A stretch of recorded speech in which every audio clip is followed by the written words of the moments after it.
Саламатсыздар, құрметті оқушылар. Бүгін бізде сандық сипаттама. Сандық сипаттама бізде НЗМ тестілеуіне келеді.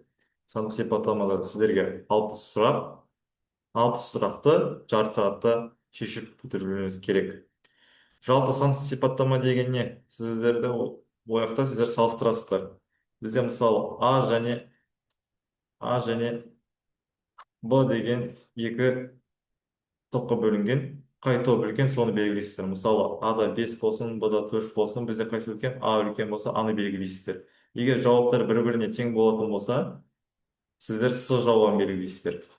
Егер жауаптарында ақпарат жеткіліксіз болса ә, және де сұраққа сай болмайтын болса, д жауабын белгілейсіздер. Енді бастайық. Мысалы қараңыздар, берілген 35 көбейтілген 50,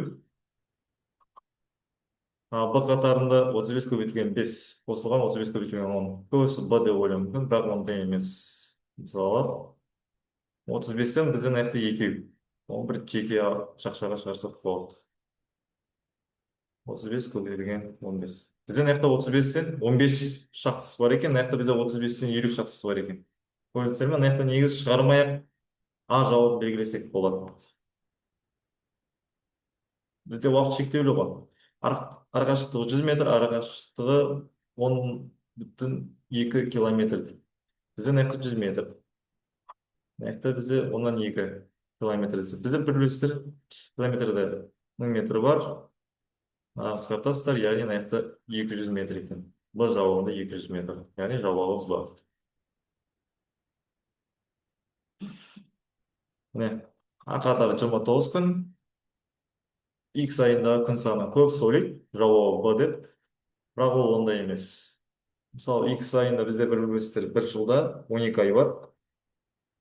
Әр айда 30 күн және 31 күн бар. Сіздерді дұрыс шығар, бұны таңдайтыныздар. Бірақ әлі ақпан айы бар ғой. Ақпан айында 28 және 29 күн бар ғой. Тең болып қалады және кіші болып қалады.